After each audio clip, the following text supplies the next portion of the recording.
Dear Sir Jupiter at sa mga nakikinig ngayong araw, ako po si Paula, 21 years old, taga Caloocan.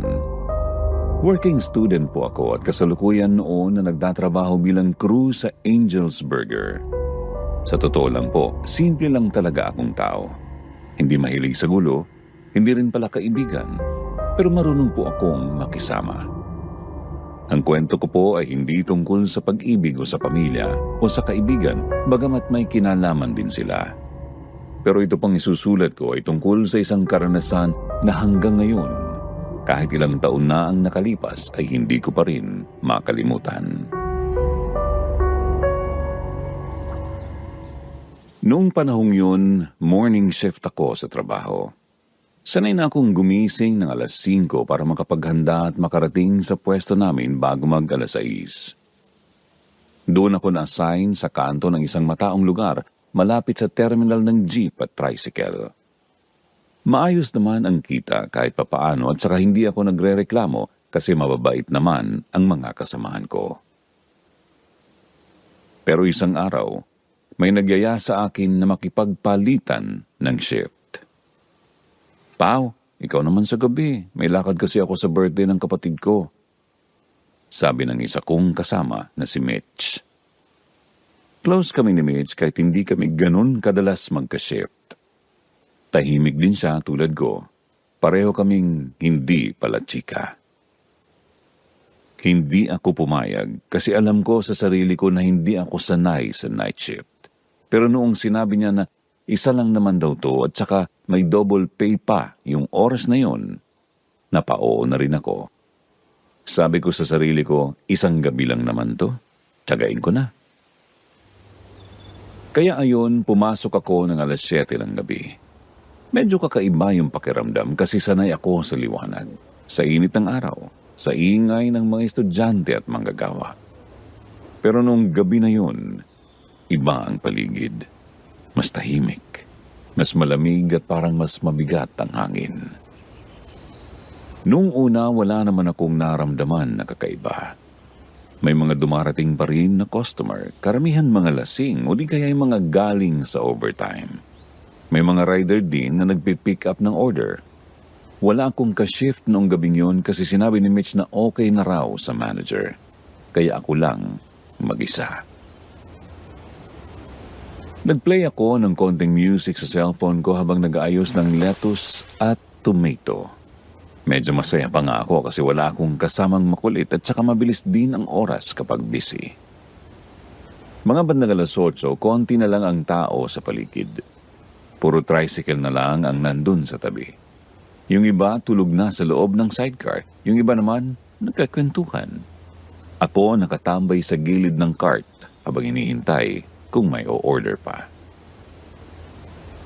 Maya-maya naramdaman kong parang may malamig na hangin na dumaan. Hindi yun normal na simoy lang, kundi yung parang kumakapit sa balat mo. Tinignan ko yung paligid. Baka may usok sa malapit na bakery, pero wala naman, tahimik lang. Hindi ko na lang pinansin. Sabi ko noon baka napagod lang ako o na-overwork. Pagkaraan ng ilang minuto, nagsimula na akong magligpit. Naglampaso ako sa sahig ng paligid ng cart. Inaabot ko yung ilalim ng mesa kung saan nilalagay ang mga lalagyan. Nang bigla kong mapansin sa gilid ng mata ko na parang may dumaan na anino. Mabilis lang, parang babae na may mahabang buhok. Napatingin ako agad sa kanan, pero walang tao. Sinilip ko sa ilalim ng mesa, pero wala rin. Tiningnan ko yung paligid. Puro tulog na tricycle driver. Tumayo ako. Kinilabutan ako kahit pawis na pawis ako. Ang totoo gusto ko nang umuwi nung oras na yon, Sir Jupiter. Pero nagdahilan ako sa sarili. Guni-guni lang yun. Huwag kang matatakot, Pao. Pagkatapos kong maglinis, isinara ko na ang cart. Sinigurado kong nakalak lahat. Nagtapon na rin ako ng basura. Habang bitbit ko yung plastic na itatapon ko sa tambakan sa likod ng waiting shed, biglang may kung anong kumalabog sa loob ng cart. Napalingon ako dahil tila may nahulog sa loob. Pero sa totoo lang, imposibleng may nahulog kasi nakalak na yung pinto pero bumalik pa rin ako para silipin. Tiningnan ko ang loob. Wala namang nagalaw pero may isang bagay sa ibabaw ng counter na hindi ko naalala na nandoon yun. Isang maliit na pulang pin, parang brooch, parang palamuti sa damit. Hindi rin akin yung kulay. Sigurado ako, wala yun doon. Kinuha ko yun, wala namang kakaiba. Pero hindi ko rin alam kung kanino. Nilagay ko na lang sa maliit na plastic at isinama sa mga lost items sa drawer sa loob ng cart. Umalis na ako pagkatapos pero habang naglalakad pa uwi, hindi ko mapigilan ang pakiramdam na parang may nakasunod sa akin. Hindi ko alam kung ako lang ba to, pero ilang ulit akong lumingon. Wala namang tao. Pagdating ko sa inupahan kong kwarto, dumiretso agad ako sa banyo para maligo. Ramdam ko pa rin ang kilabot. Parang hindi pa rin nawawala yung lamig sa batok ko. Pagkatapos maligo, nahiga na ako sa kama. Pero kahit anong pilit kong ipikit ang mata ko, hindi ako makatulog. Naiisip ko pa rin yung pulang pin. Naiisip ko pa rin yung aninong dumaan. Naiisip ko rin yung kalabog sa loob ng cart. 3:00 na yata ako nakatulog. Kinabukasan, bumalik ako sa trabaho para ipasa ang susi kay Mitch. Nasa kanya na uli ang morning shift. Hindi ko muna sinabi sa kanya yung nangyari kasi baka pagtawanan niya lang ako. Ayokong sabihin na natakot ako dahil lang sa anino. Alam kong hindi ko siya mapapaniwala. Pero napansin ko, habang kausap ko siya, parang iwas siyang tumingin sa mata ko. Okay na lang, Pao? Tanong niya. Tumangulang ako at sinabi ko sa kanya na ayos lang ako, kahit hindi naman talaga. Bago siya umalis, tinapik niya ako sa balikat. Alam mo, dati rin akong nag-night shift. Isang beses lang ako pumayag. Hindi ko na inulit pero kailangan, kaya tiniis ko. Napatingin ako sa kanya at napatanong. Umiling siya. Wala, kwento ko na lang next time. Sir Jupiter, totoo po. Doon pa lang kinabahan na ako. Kasi parang may hindi sinasabi sa akin si Mitch. Parang alam niya na may kakaiba talaga sa night shift. Pero hindi niya ako sinabihan o baka ayaw niya lang akong takutin. Pero ang mas lalo pong hindi ko makalimutan. Nang dumating ako sa bahay at binuksan ang bag ko, nakita kong may nakasingit sa loob ng apron ko. Isa pong piraso ng buhok. Mahaba, itim na itim at hindi sa akin. Nanginig ako noon, Sir Jupiter. Hindi ko alam kung paanong napunta yun doon. Hindi ko rin alam kung kanino. At doon ko na po naisip, baka hindi nga ako nag-iisa ng gabing yon. Baka po iniisip ng iba kapag nagtatrabaho ka sa isang fast food o burger stand, simple lang ang buhay mo. Pasok ka sa trabaho, uwi, kain, tulog. Pero sa likod po ng mga crew na nakatayo buong araw sa ilalim ng araw o sa lamig ng gabi, may kanya-kanya po kaming pinagdadaanan. Tulad ko po. At aaminin ko ngayon, isang malaking dahilan kung bakit ko piniling tumira mag-isa at kumapit sa trabaho ay dahil hindi na po ako umuwi sa amin. Hindi ko na po maalala kung kailan huli kong tinawag na tahanan ang bahay namin. May kaya naman po kami. Hindi kami naghihirap. Hindi ako pinabayaan sa pag-aaral. Kompleto ako sa gamit, tuition at pagkain noon. Pero hindi po lahat ng may komportabling buhay ay masaya. Minsan, ang sakit na dinadala mo ay hindi galing sa gutom o pangangailangan, kundi sa loob ng mismong tahanan mo. Sir Jupiter, lumaki ako na ako lang at si Papa. Maaga po kasing nawala si Mama. 7 years old pa lang ako noon nang pumanaw siya sa isang aksidente. Walang ibang anak si Mama kaya ako lang ang naiwan kay Papa. Hindi ko alam kung paano niya nalampasan ang mga unang taon nang wala si Mama, pero ang alam ko, naging mabait siyang ama. Tahimik, responsable, hindi pala sigaw, basta dumaan ang mga taon na maayos kami. Hanggang sa isang araw, bigla niya akong ipinakilala sa isang babae. Si Lorena, sabi niya. Kaibigan ko sa trabaho, matagal na kami nagkakausap. Hindi ako nagsalita noon. Pero sa loob-loob ko parang may masakit. May parte ng puso ko na ayaw tanggapin. Gusto ko sanang isipin na hindi siya ganon, na hindi siya yung tipo ng lalaki na papalitan agad si Mama. Pero mali pala ako. Mabilis ang mga pangyayari. Ilang buwan lang, tumira na si Lorena sa bahay. Tapos, ikinasal sila. Doon na nagsimulang magbago ang lahat. Hindi ko sinasabing masama si Lorena. Hindi ko rin sinasabing masama si Papa. Pero alam mong may puwang na biglang tumayo sa pagitan naming tatlo. Hindi ko sila makausap, gaya ng dati. Parang may laging alon ng lamig sa paligid ng bahay. Hindi ako pinapagalitan pero hindi rin ako naiintindihan. Gabi-gabi tahimik ako sa hapagkainan. Saglit lang ako sa sala, diretso sa kwarto. Mas pinipili kong manatili sa school at sa trabaho kaysa umuwi. Kaya ayun, nagdesisyon ako isang araw na umalis. Hindi ko na sila kinausap ng direkta. Nag-iwan lang ako ng sulat at umalis, dala ang ilang gamit at konting ipon. Sa totoo lang, mahirap. Pero mas pinili ko yung tahimik kaysa paulit-ulit na lamig sa tahanan. Sa umpisa, nangungumusta si Papa. Pero hindi ko sinasagot. Tinatawagan niya ako, hindi ko sinasagot. Hanggang sa tumigil na rin siya. Hindi ko alam kung galit siya, nasaktan o tinanggap na lang.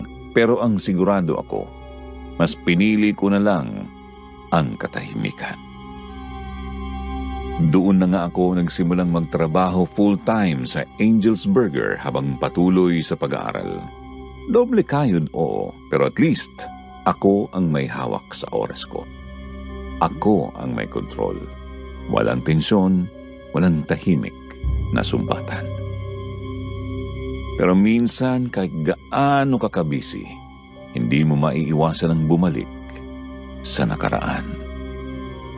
Lalo na kapag tahimik ang gabi. Gaya noong gabing yun, yung gabi pagkatapos ng first night shift ko sa burger stand, hindi ko po alam kung dahil ba sa pagod, sa kaba o sa kakaibang karanasan ko nung shift na yon. Pero pag-uwi ko, napahiga ako sa kama at napapikit. Pero hindi ako agad dinalaw ng antok. Sa halip bumalik sa isip ko yung huling beses na nag-usap kami ni Papa. Hindi kita pinapalitan, Paula. Sabi niya, hindi si Lorena ang kapalit ng mama mo, pero tao lang ako. Gusto ko rin ng kasama. Gusto ko rin ng katahimikan. Sagot ko naman noon, kung katahimikan ang gusto mo, hayaan mo akong umalis. Kasi habang nandyan siya, hindi ko yan mararamdaman dito.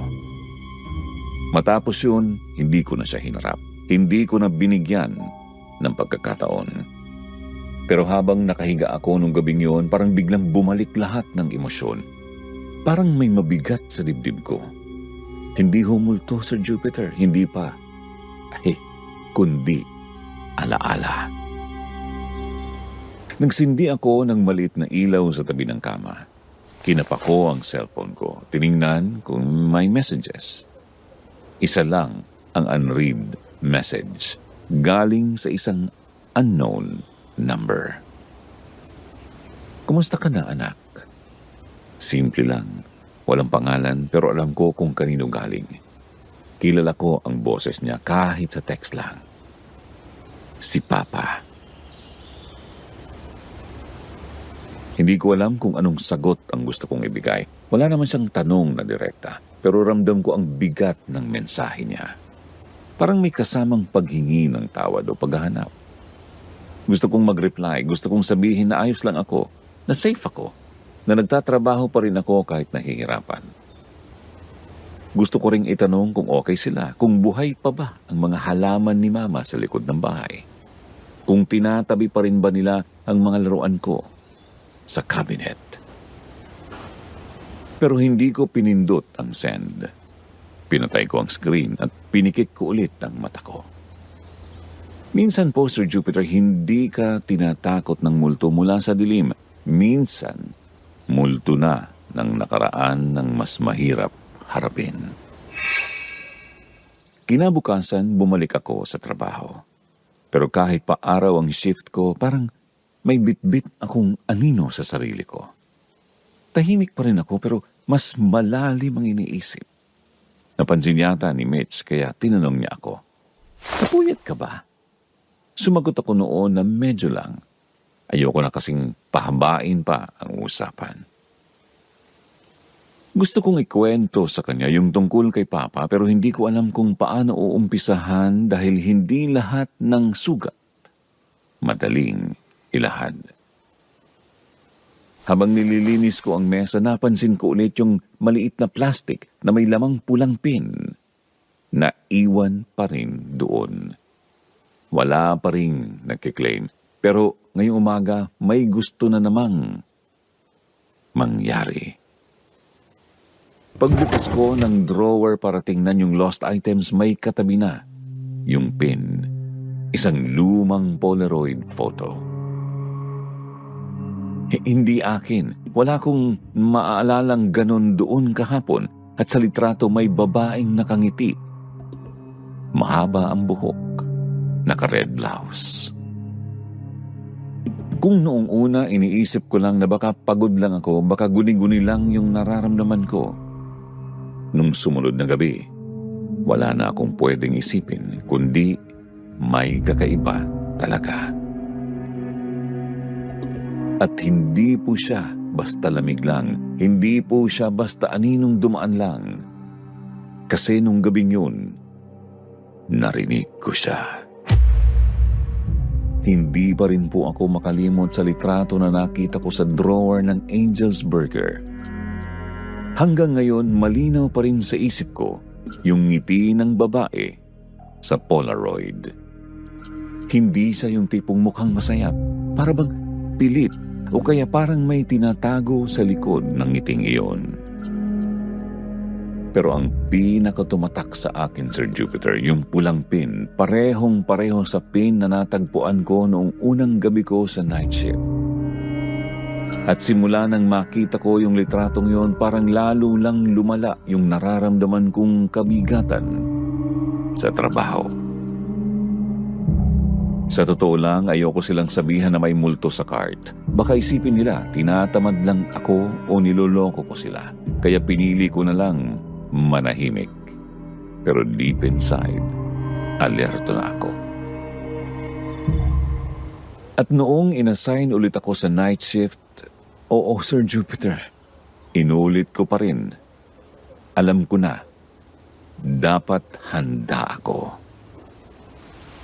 7:00 ng gabi ako pumasok. Malamig ang panahon at medyo maambon. Walang masyadong tao sa labas dahil nga makulimlim ang kalangitan. Pagdating ko sa cart, kinabit ko agad ang ilaw, nilinis ang counter at inayos ang mga ingredients. Normal lang naman lahat sa simula. May 2 dumaang tambay, bumili ng burger, tapos umalis na rin. Mga 10:00 na siguro ng gabi nang magsimula na ulit yung hindi ko maipaliwanag. Nakatayo ako sa likod ng cart, nag-aayos ng wrapper sa kahon. Nang bigla akong makaramdam ng hangin na tumama sa batok ko. Pero ang problema, Sir Jupiter, wala naman akong bukas na bintana sa likod at kahit may hangin, hindi siya normal. Hindi siya yung malamig na preskong simoy. Iba siya. Malamig pero nanunusok. Parang may huminga sa likod ko. Napalingon ako, pero walang tao. Tiningnan ko pa ang mga salamin sa loob ng cart. Wala rin akong nakita. Pero ilang segundo pa lang ang lumipas, may narinig akong parang mahina, basag-basag na boses at malinaw ko pong narinig yung pa, ula. Tama po, tinawag yung pangalan ko. Nanindig ang balahibo ko. Lumingon ulit ako at inikot ko ang buong paligid. Tiningnan ko yung mga tambay sa kanto kung may nagbibiro lang. Pero wala namang ibang tao sa gilid. At sigurado akong hindi galing sa labas yung boses. Galing siya sa loob. Kumuha ko ng bote ng tubig at uminom. Pinilit kong pakalmahin ang sarili ko. Kalma lang, Pao. Baka gutom ka lang. Baka inaantok ka. Baka nag-echo lang yung narinig mo.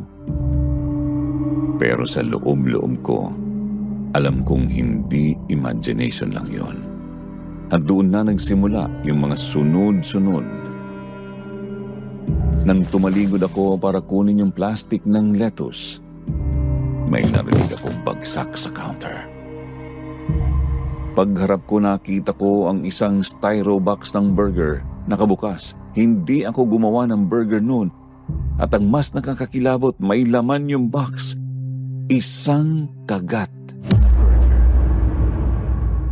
Hindi ko po alam kung kanino yun at sigurado akong wala akong binuksan na ganyan. Nilapitan ko yung box, dahan-dahan. Amoy ko pa yung tinapay. Mainit pa. Parang kakagawa lang. Tiningnan ko yung receipt log. Walang naka-order. Tumingin ako sa paligid. Wala pa ring tao. Paglingon ko ulit sa loob ng cart, may nakita akong kakaiba sa salamin.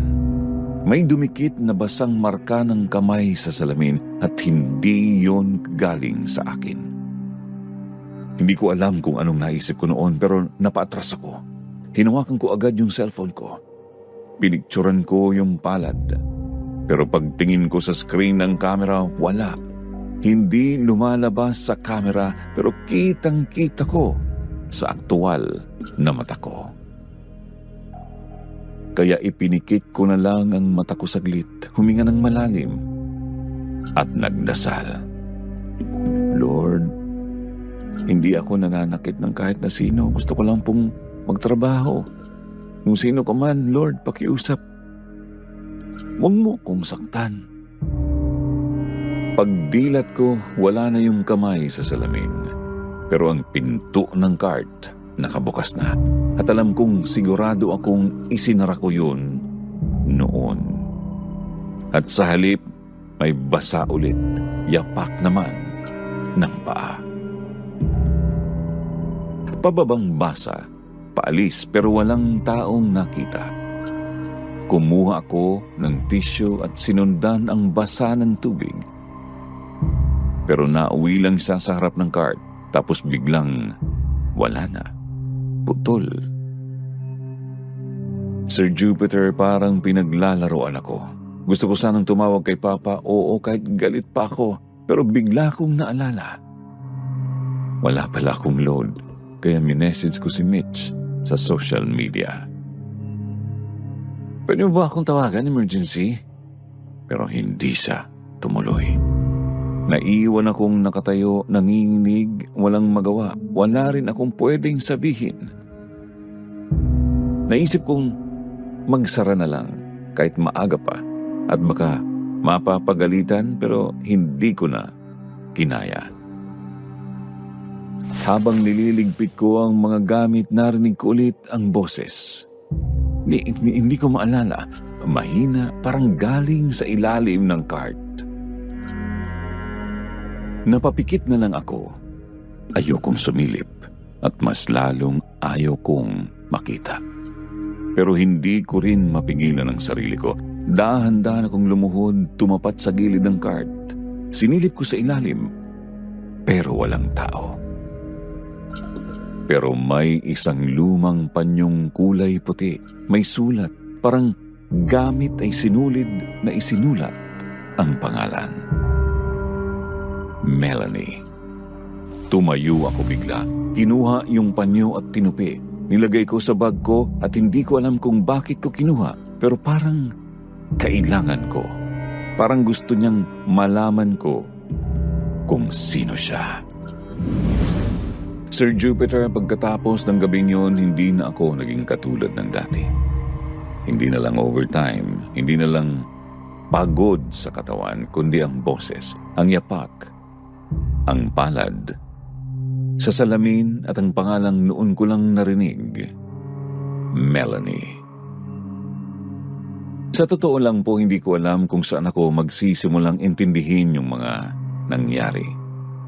Ang malinaw lang sa akin ay isang bagay.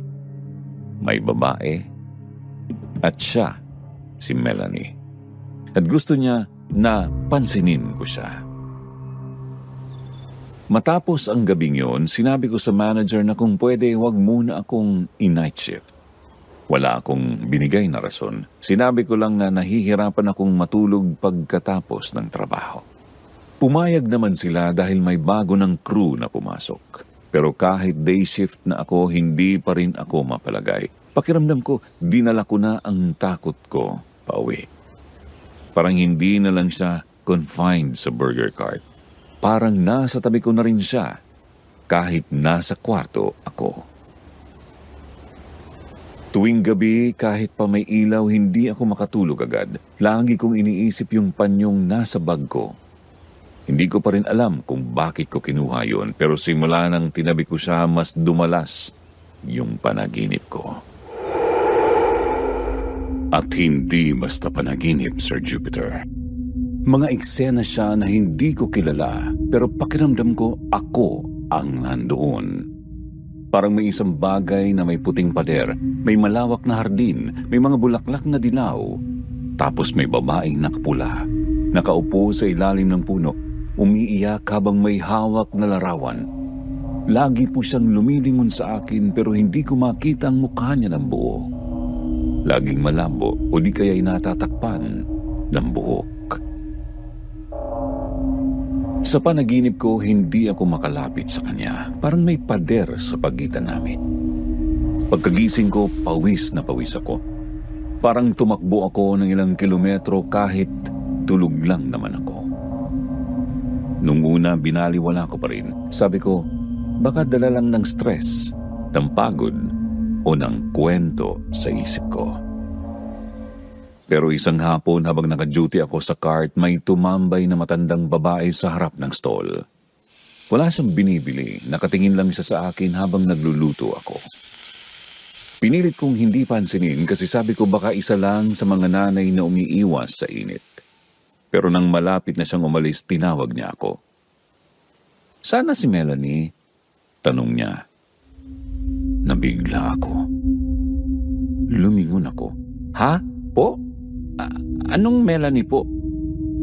Takang talaga ako nun, Sir Jupiter, at pakiramdam ko, namuo ang pawis ko. Dati, dyan siya nakatambay, sabi niya. Sabay turo sa mismong upuan kung saan lagi akong umuupo tuwing break. Yung payat, maputi, mahaba buhok, mahilig sa pin na pula, laging nakapulang pin yun. Hindi ko alam ang isasagot ko, parang natuyuan ako ng laway. Hindi ko rin alam kung anong ekspresyon ang ilalagay ko sa mukha ko. Matagal ko na siyang hindi nakikita, sabi ng matanda. Pero hindi ko malilimutan yung itsura niya. Malungkot, laging mag-isa. Tumingin ako sa paligid. Wala namang ibang nakarinig. Tumingin ulit ako sa kanya pero bago pa ako makapagtanong ng kahit ano, umalis na siya. Sir Jupiter, hindi ko siya kilala. Hindi ko alam kung totoo yung sinasabi niya pero isang bagay ang malinaw. May nakakita kay Melanie at hindi lang ako. Doon na nagsimula ang paghahanap ko ng sagot. Pag-uwi ko, binalikan ko ang lumang panyo. Binasa ko ulit ang nakasulat. Melanie nga. Hindi ako nagkakamali. Kinuha ko yung cellphone ko at sinubukang i-search sa Facebook. Lahat ng Melanie Rivera.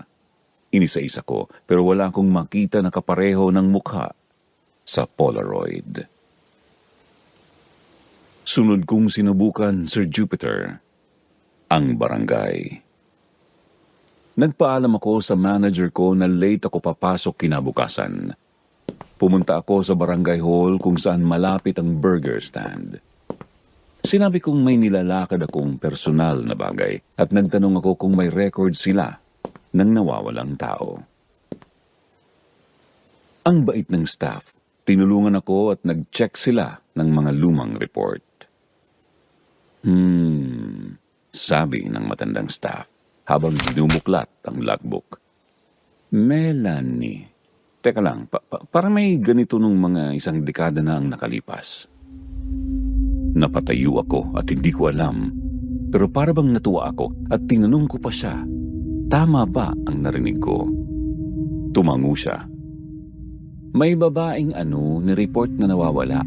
Hindi pa siya lampas 30 anyos noon. Huling nakita dito malapit sa tindahan ng burger. Pero walang kasong naisampa kasi wala rin bangkay. Naghinala lang ang pamilya na baka umalis lang daw bigla. Tinanong ko noon kung may pamilya ba yung Melanie o kaya ay kapatid pero nagkibit-balikat yung staff. Hindi ko na matandaan pero sabi tahimik daw yung babae. Laging mag-isa. May boyfriend daw dati na biglang nawala rin. Tapos ilang linggo lang nawala na rin siya. Hanggang ngayon, open pa rin yung record niya. Sir Jupiter, doon ko na-realize, hindi yun random lang at mas lalong hindi lang yun multong naligaw. May iniwang kwento si Melanie at may iniwang tanong. At mukhang ako ang pinili niya para tulungan siya. Hindi ko alam kung bakit ako. Hindi ko rin alam kung anong koneksyon ko sa kanya. Pero isa lang ang malinaw sa akin noon. Kailangan ko siyang tulungan. Pag-uwi ko, naalimpungatan ako habang natutulog.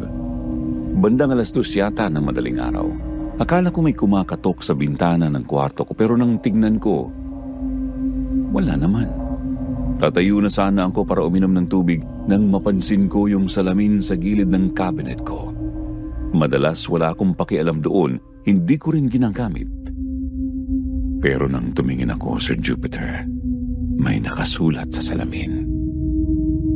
Hindi ko maalala kung paano ako nawala. Hindi siya gasgas, hindi siya hamog, parang sinulat gamit ang daliri sa alikabok. Kahit nanginginig ako, nilapitan ko, tiningnan ko kung totoo. At totoo nga.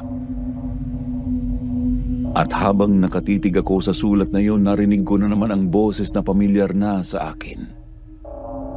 Paula, tulungan mo ko.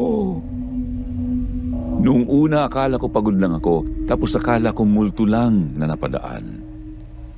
Pero that time, sigurado na ako. Hindi lang si Melanie nagpaparamdam. May gusto siyang sabihin, may gusto siyang ipaalala. Pero ang mas kinatatakutan ko, baka hindi lang siya ang nandito. Matapos kong makita yung sulat sa salamin sa kwarto ko, hindi na ako nakatulog ulit.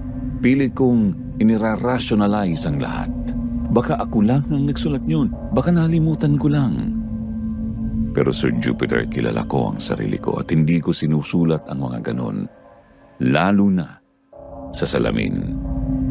Lalo na ng backward. Opo, backward, tulad ng mga sulat na nakikita mo lang ng maayos kapag tumitingin ka sa refleksyon.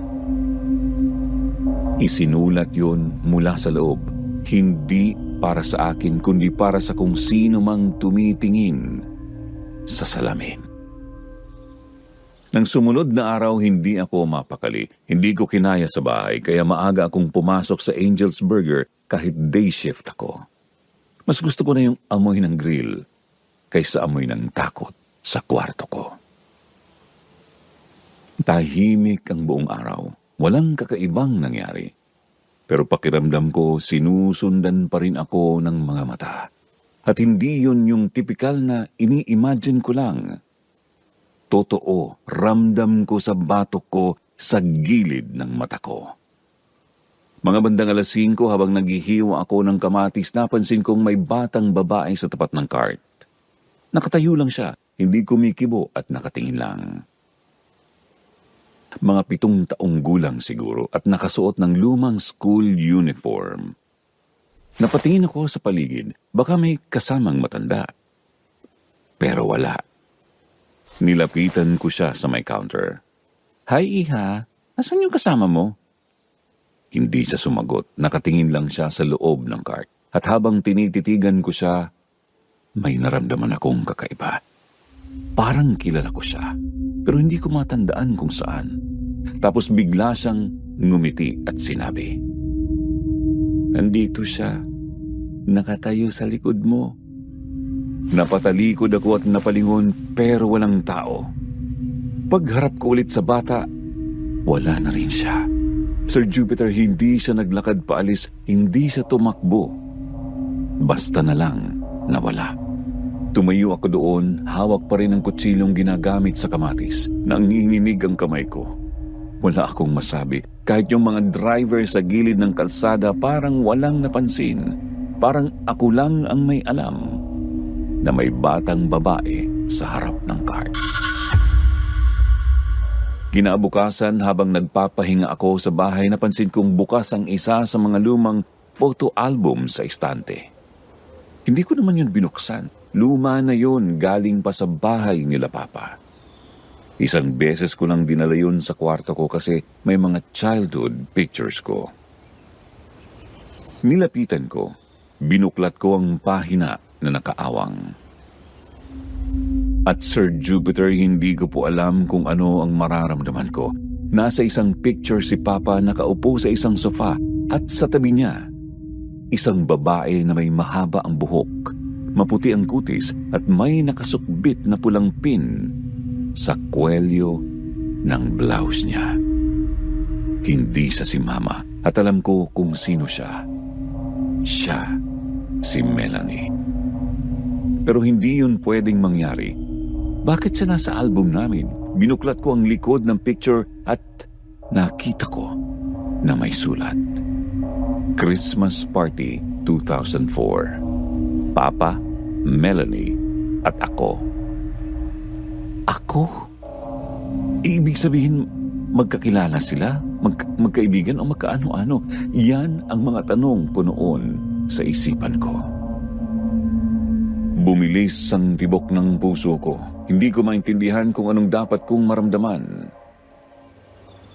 Nang gabing yun, hindi ako nakatulog kaya naisip kong bumalik sa cart kahit wala akong shift. Gabi na pero may susi naman ako. Gusto ko lang maglinis, gusto ko lang ng distractions. Pagdating ko doon, madilim ang paligid. Binuksan ko ang cart, kumuha ko ng trapo at naglinis ng mesa. Tahimik lang, walang tao. Hanggang sa may marinig akong pagaspas ng papel sa ilalim ng counter. Inangat ko ang kahon ng paper wraps at may nakita akong lumang papel na parang sulat. Galing yata sa diary. Nakasulat sa tinta na medyo kumupas na. Kung mababasa mo ito, ibig sabihin hindi ko na kaya. Pagod na akong itago ang sakit. Mahal ko siya pero iniwan siya ako. At hindi ko alam kung sino pa ako kung wala siya. Sana maalala niya ako. Sana kahit isa lang may makaalala. M. Bigla akong napaiyak. Hindi ko siya kilala pero nararamdaman ko yung lungkot niya. Hindi ko alam ang buong istorya niya pero parang bit-bit ko yung bigat ng damdamin niya. At habang hawak ko ang papel, narinig ko na naman ng boses niya. Nasaan siya? Bakit hindi niya ako hinanap? Mula sa salamin ng cart, nakita ko ang refleksyon ng isang babaeng nakatayo sa likod ko. Mahaba ang buhok, maputla ang mukha, at pula ang pin. Hindi ako makagalaw, hindi ako makasigaw. Parang nakapako yung mga paa ko sa sahig. Paula, bulong niya. Tulungan mo akong maalala kung sino ako bago ako tuluyang mawala. At sa isang iglap, nawala siya. Iniwan akong nakatayo, nanginginig at tuluyang naniniwala. Hindi yun basta multo. Hindi lang siya ligaw na kaluluwa. Isa siyang babaeng minahal. Iniwan at nakalimutan. At may koneksyon siya sa buhay ko. Sa pamilya ko. At sa puso ko, unti-unti ko nang nararamdaman na baka hindi siya ang nanakot sa akin, baka siya ang nawalan. Alam mo yung pakiramdam na unti-unti nang nagbubuo ang mga piraso ng isang puzzle? Hindi pa siya buo, pero alam mong may hugis na. May pattern at doon mo marirealize. Hindi lang basta multo ang nagpaparamdam sa akin. May kwento, may sugat, may iniwang tanong, at minsan ang kasagutan nasa mismong bahay na nilayuan mo. Pagkatapos ng gabing nakita ko ulit si Melanie sa refleksyon, hindi na ako nakatiis. Hindi na ako pwedeng manahimik lang at maghintay na lang ulit siya na magpakita. Kailangan ko nang alamin kung sino siya, bakit ako, at ano ang kinalaman niya sa pamilya ko. Unang hakbang ko, binalikan ko yung lumang album na nakita ko noong isang gabi. Inisa-isa ko ang mga picture. Marami doon hindi ko na maalala. May mga reunion, birthday, kahit graduation ko sa grade school. Pero ang pinakatumatak sa akin ay yung isang family picture. Nandoon si Papa. Katabi niya si Melanie at sa kabilang gilid si Lorena, ang madrasta ko. Hindi ko agad siya nakilala, Sir Jupiter. Bata pa siya sa litrato, mas payat, mas mahaba ang buhok, pero yung mga mata, hindi ko makakalimutan. Mata ng isang taong laging nanonood at laging tahimik. At doon ko na-realize, magkamukha sila. Hindi sila kambal pero halatang magkadugo. Agad akong tumayo, kinuha ko ang cellphone ko, tiningnan ang Facebook ni Papa. Oo, nakablock ako, pero may paraan. Gumamit ako ng dummy account. Sinaliksik ko si Lorena. At boom, may nakita akong lumang post niya years ago. Missing my Ate Melanie today. You're always in my heart. Hindi ko alam kung ano ang mas mangingibabaw sa akin. Galit, takot o gulat. Pero isang bagay ang sigurado ako, Sir Jupiter, noon. Ang multong nagpaparamdam sa akin, kapatid ng madrasta ko. At malamang kaya ako ang pinili ni Melanie dahil ako ang pinakamalapit na koneksyon niya sa pamilya niya. Huminga ako ng malalim. Pinagpawisan ako ng malamig kahit tanghaling tapat. Naupo ako sa sahig ng kwarto ko. Tinitigang mabuti ang post. Hindi siya edited. Totoo, madalas daw niya itong i-post every year, same date. Pero palaging naka-private. Hindi ako nagdalawang isip dahil sa totoo lang matagal ko nang gustong makausap si Lorena. Hindi para makipag-away, kundi para tanungin ang mga bagay na hindi ko tinanong noon. Kaya kinabukasan hindi ako pumasok sa trabaho. Sinadya ko ang bahay nila Papa. Hawak ko lang ang cellphone at ang panyo ni Melanie. Pagdating ko sa tapat ng gate, hindi ko agad pinindot ang doorbell. Ilang minuto akong nakatayo doon, nagpapalakas ng loob. Hanggang sa bumukas ang gate. Si Lorena ang lumabas. Nagkatinginan kami. Hindi ko alam kung sino sa amin ang mas nagulat. Paula? Tanong niya. Anong? Hindi ko na siya pinatapos pa na magtanong. Agad akong nagsalita. Pwede ba tayong mag-usap? Sabi ko. Tahimik siya, parang nagdadalawang isip. Pero sa huli, tumango rin siya at pinatuloy niya ako. Hindi ko inasahang makakabalik ako sa bahay na yon. Lahat ng alaala, bumalik. Ang amoy ng sahig, yung kurtina sa sala, at sa gitna ng lahat, doon kami naupo. Tahimik, parang may itinatago. Ako na ang unang nagsalita. Si Melanie, ate mo siya, di ba? Namilog ang mata niya sa sinabi ko. Paano mo? Inilabas ko ang panyo at inilapag ko sa mesa. Hindi ko alam kung bakit pero siya ang nagpaparamdam sa akin. Hindi siya agad nakasagot. Tumulo ang luha niya. Matagal na siyang nawawala. Sabi niya, wala na kaming balita simula noong... Tumigil siya na parang nagdadalawang isip kung sasagot ba o hindi.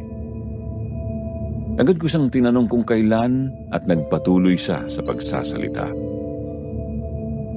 Noong nagka-boyfriend siya na hindi namin kilala, hindi siya pinayagan ni Mama.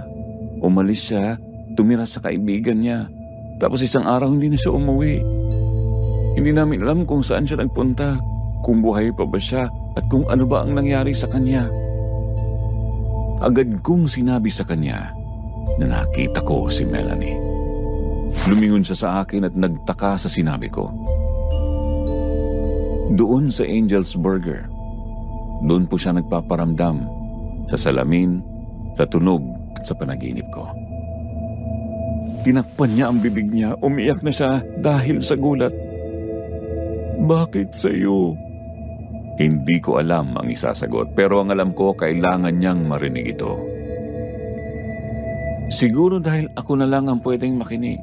Dahil matagal na siyang naghihintay. Hindi siya matahimik kasi hindi siya maalala. Gusto niyang bumalik, gusto niyang malaman kung nasaan siya. Tumayo si Lorena. Pumasok sa kwarto. Ilang minuto ang lumipas bago siya bumalik. Hawak ang isang maliit na notebook. Diary niya to, sabi niya. Hindi ko binuksan noon, natatakot akong malaman kung anong totoo. Kinuha ko yung diary. Pinunasan ng alikabok. Pagbukas ko ng unang pahina, naroon ang sulat kamay ni Melanie. Kung sakaling hindi ako makabalik, sana may makabasa nito. Sana may makaalala sa akin. Hindi ko po inakala na darating ang araw na ako mismo ang maghahanap ng katotohanan. Para sa isang kaluluwang hindi makatawid at hindi lang basta multo si Melanie, isa siyang nawawalang kwento na tinabunan ng panahon. At ngayon ako ang gumaganap bilang saksi sa huling pahina ng buhay niya. Matapos ibigay sa akin ni Lorena ang diary ng ate niya, ilang oras kaming tahimik lang sa sala. Ako, hawak-hawak ko yung notebook na parang mamumulaklak ang apoy. Si Lorena, yakap ang tuhod niya, tahimik lang habang nakatitig sa sahig. Hinawakan ko ang cover ng diary. Kulay maroon, may kaunting gasgas at kupas na mga sulok. Amoy lumang papel. At nang buksan ko ang unang pahina, tumambad ang sulat kamay ni Melanie. Malinis, maayos, pero may halong lungkot. Ako si Melanie. Kung sakaling mabasa mo ito, malamang wala na ako. Pero gusto kong maalala, kahit saglit lang, sana maalala. Napatingin ako kay Lorena. Sigurado kang hindi mo to binasa kahit minsan? Umiling siya. Bakas sa mata ang guilt. Natakot kasi ako, ayoko madagdagan pa yung sakit. Para kasing pag binuksan ko yung totoo na nawala na talaga siya.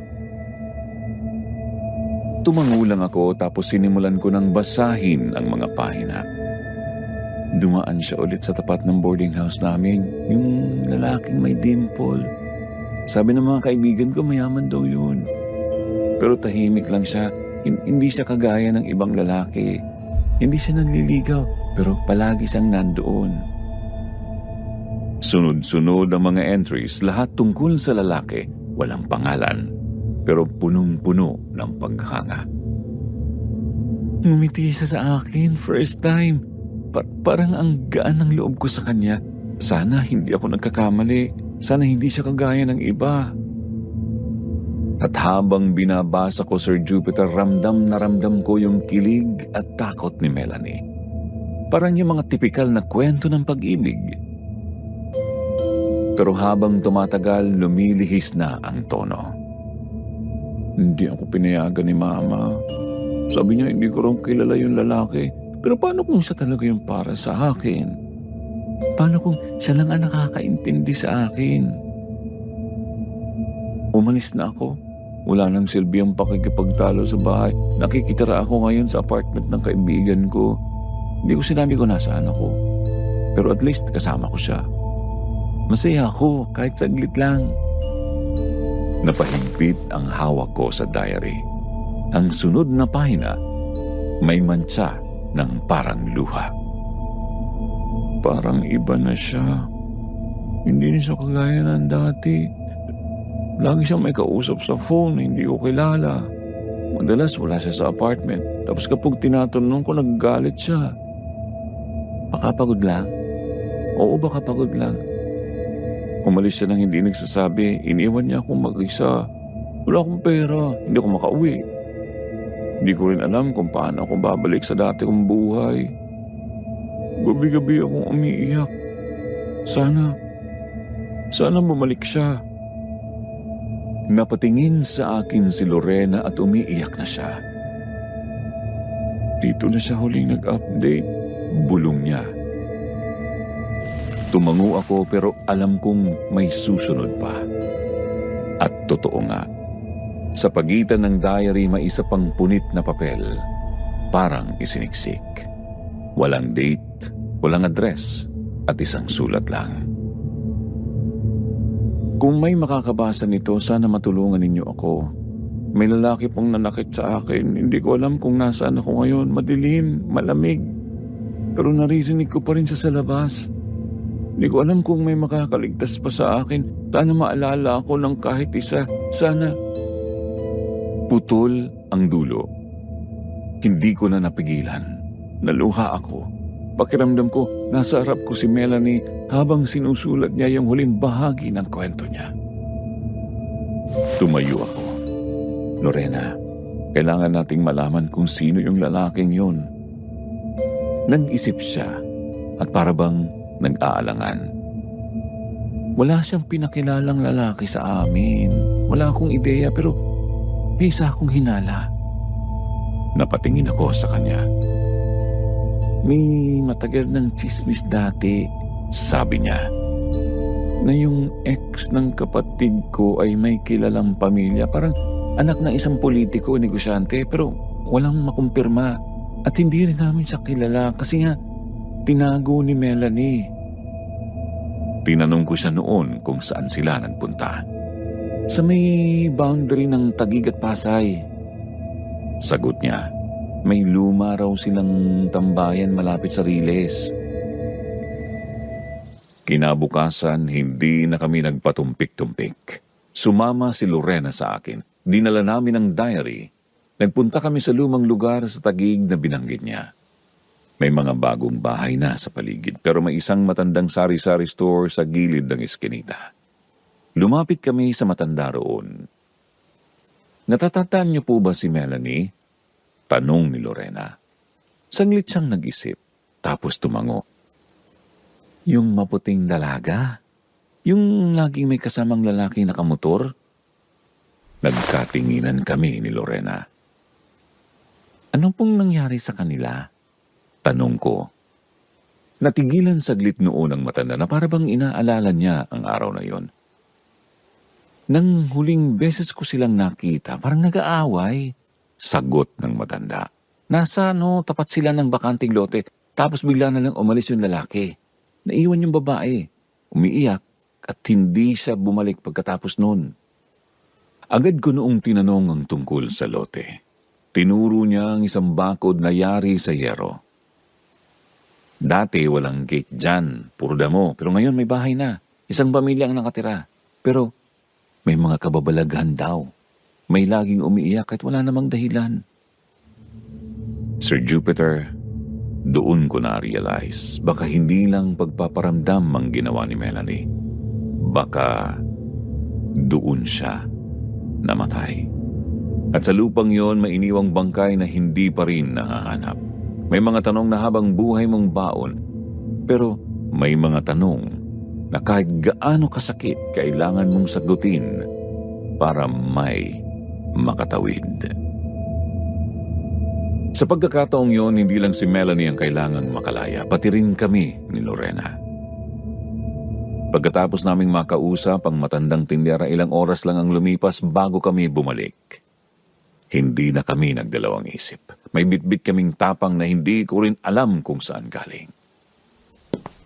Ang lugar na tinuro niya, yung dating bakanting lote na nooy may maliit ng bahay at parang ordinaryo lang sa ulang tingin. Maliit, may asong nakatali sa poste, may mga tanim sa paso. May kumakaway pang ang bata sa amin habang papalapit kami. Pero sa ilalim ng lahat ng yon, Sir Jupiter, ramdam kong may bigat. Parang may humihingi ng tulong sa mismong lupa. Nagpakilala kami sa may-ari ng bahay. Si Mang Lito, may edad na, mabait at medyo palakwento. Pasensya na po kung istorbo, sabi ko. May tanong lang po sana kami tungkol sa lupa dito. Nagkatinginan kami ni Lorena. Sana ang nagpatuloy. May nawawala po kasi kaming kamag-anak at base sa mga impormasyon dito po siya huling nakita. Napatigil si Mang Lito. Para bang may alam din siya. Matagal na naming nabili itong lote na to, pero totoo, may mga sabi-sabi, may mga naririnig daw na iyak sa gabi. May amoy din daw minsan sa lupa kahit bagong dilig. Pero pinabayaan ko na lang, sabi ko, baka lupa lang na may anomaly. Sinabi namin noon kung pwede ba kaming maghukay doon at pumayag naman siya. Nagpasalamat kami. Kinabukasan, bumalik kami na may kasamang 2 trabahador at ilang gamit na panghukay. Pinili naming hukayin ang mismong parte kung saan sabi ng matanda ay huling nakita si Melanie. Sa likod, malapit sa puno ng santol. Sir Jupiter, bawat sandali habang naghuhukay, parang unti-unting humihina ang katawan ko. Di ko alam kung dahil sa init, kaba, o dahil may ibang enerhiya sa paligid. Tahimik lang kami ni Lorena. Ang mga trabahador halatang kinakabahan din. May 1 oras na ang lumipas na biglang tumigil ang isa sa kanila.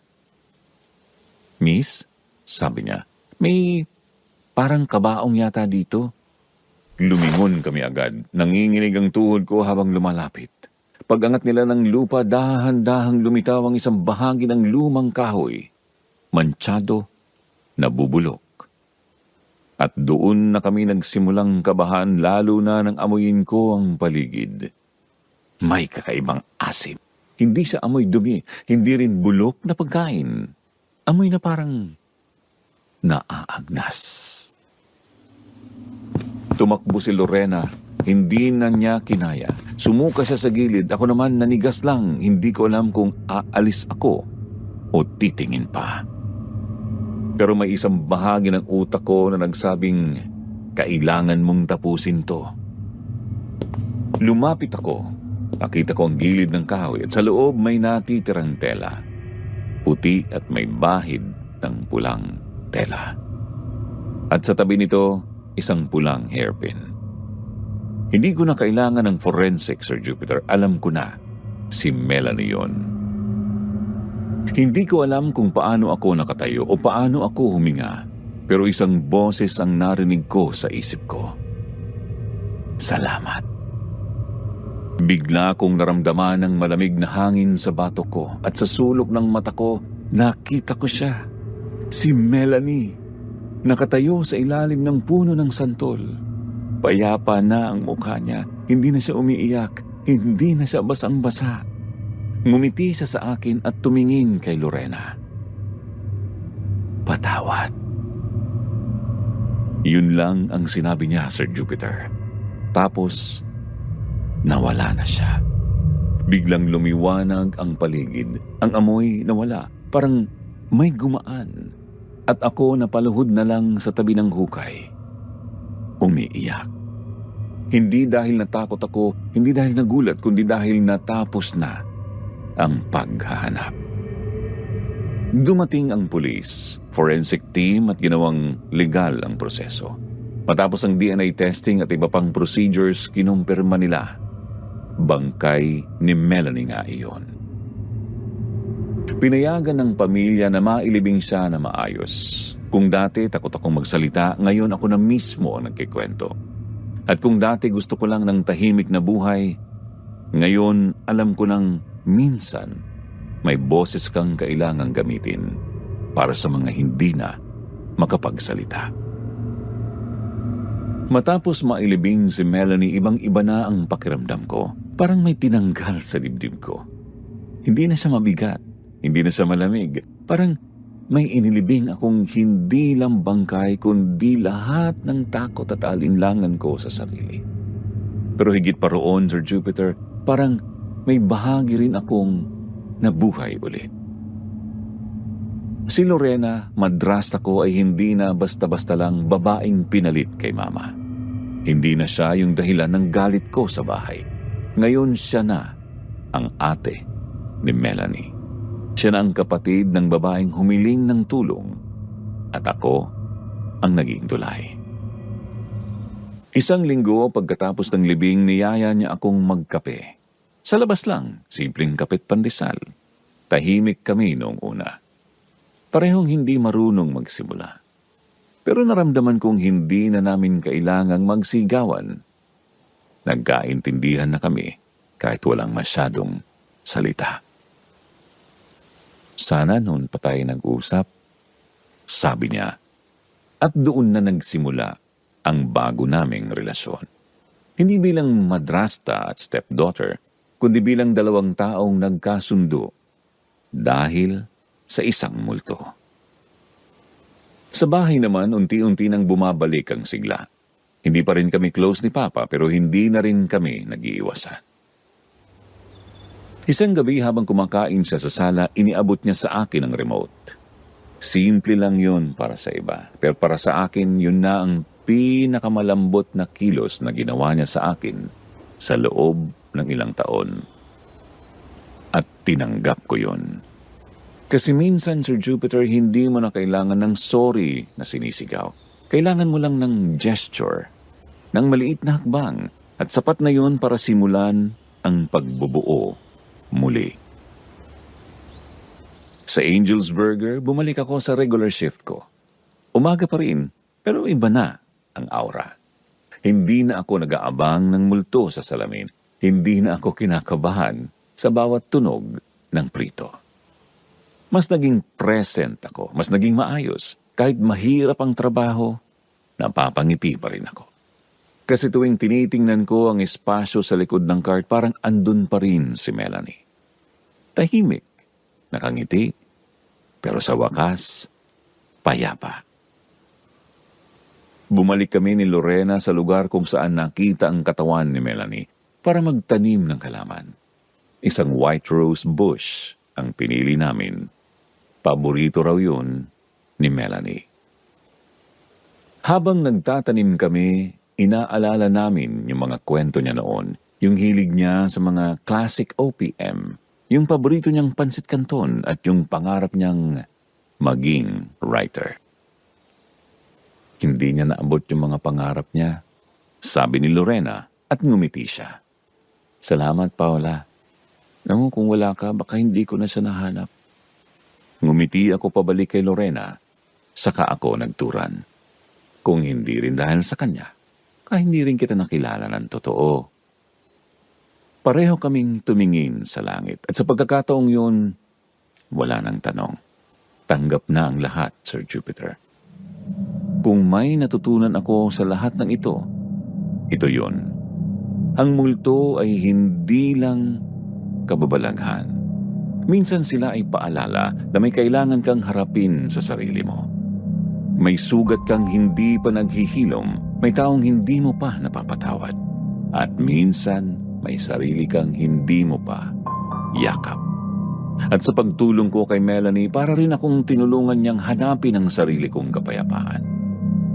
Hindi ko inakalang ang simpleng trabaho sa Angel's Burger ay magiging daan para mahubog ang puso ko. Pero nangyari. At hanggang ngayon, dala-dala ko yon. May isa pa akong ginawa, Sir Jupiter. Sinulat ko ang buong kwento, lahat. Mula sa unang gabi ng pagpalit ko ng shift hanggang sa huling sandali ng paglibing kay Melanie. At ito na po yun. Ito na yung binabasa niyo ngayon. Hindi ko alam kung matatakot ang mga makakarinig nito o maiiyak o magugulat. Pero ang gusto ko lang, maalala siya. Maalala si Melanie. Ngayon pong tapos na ang lahat, Sir Jupiter, may isang bagay na gusto kong sabihin. Salamat po sa pagbibigay ng espasyo sa mga kwento gaya nito. Sa pagbibigay ng boses sa mga tulad kong akalay walang makikinig. At salamat din sa mga listeners mo na patuloy na sumusuporta sa lahat ng letter sender dito sa inyong channel. Kung sakali mang may dumating na gabi sa inyo na pakiramdam nyo ay may multo ring sumusunod, huwag kayong matakot. Huwag matakot agad. Minsan kasi yung multo, hindi para takutin ka. Minsan dala niya ang kwento. Minsan dala niya ang totoo. At baka dala rin niya ang kasagutan. At kung sakaling matuto kayong makinig, baka siya pa ang tumulong para makatawid ka rin. Sa sakit, sa lungkot, sa galit at sa dilim. Maraming salamat, Sir Jupiter. Ako si Paula, 22 years old, crew sa Angel's Burger at minsang naging kaibigan ng isang kaluluwang ligaw. Ngayon, nais kong iwanan ang isang tanong. Kung may multong naglalakad sa buhay mo ngayon, handa ka na ba siyang kausapin? Maraming salamat sa lahat ng nakinig, lalo na po sa iyo, Sir Jupiter.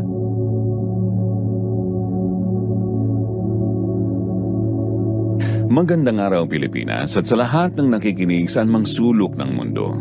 Isa pong mapagpalang araw sa inyong lahat. Ang inyong kwentong narinig ay mula sa ating kababayan, isang babaeng minsang natakot pero hindi umatras. Isang anak na minsang sumuko pero bumangon. Isang babae, isang empleyado, isang saksig sa katotohanan na ang pangalan ay Paula. Paula, una sa lahat, maraming salamat sa iyo. Salamat po sa pagbabahagi ng isang kwento na hindi lang basta kwento. Isa po itong paalala, panalangin at katotohanang matagal nang nananahimik. Alam kong hindi naging madali ang pinagdaanan mo. Hindi naging madali ang mga gabi mong mag-isa sa shift. Hawak ang prito habang pinipilit mong i-ignore ang bawat gumagalaw sa gilid ng mata mo. Hindi po madali ang lumaban sa takot, lalo na kung ang kalaban mo ay hindi mo nakikita. Pero mas lalong hindi madali ang makinig. At yan ang ginawa mo. Pinakinggan mo ang isang tinig na matagal nang nanahimik. Isang kaluluwang nawala sa ingay ng mundo. Isang ate, isang babae at isang biktima.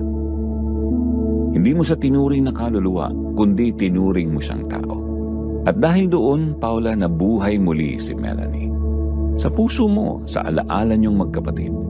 At ngayon, sa alaala ng bawat nakinig sa kwento mo. Sa lahat po ng listeners natin, sa mga oras na ito, kung kasama mo man ang pamilya mo ngayon o solo ka lang sa kwarto, kung nasa biyahe ka man, pauwi, o night shift ka rin gaya ni Paula, marami pong salamat sa pakikinig hanggang sa huling yugto ng kwento. Alam kong hindi madaling pakinggan ang mga ganitong klaseng karanasan. Hindi kasi siya parang pelikulang puro jump scare. Ito po'y totoo, masakit at ito'y tunay.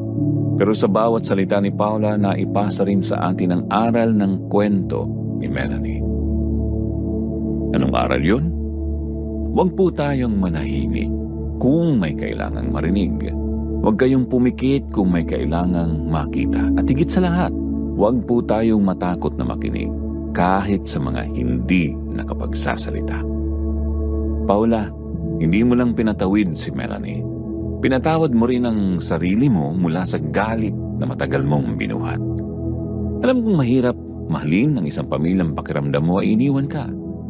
Alam kong mahirap magpatawad kung ang sugat ay sariwa pa. Pero ikaw nagawa mo. Hindi man biglaan, pero unti-unti. Sinimulan mong buuin ang sarili mo. At yan ang pinakamatinding multo sa lahat. Hindi ba? Yung multo, yung mga multo ng nakaraan sa ating puso. At ngayon, tapos na ang kwento mo.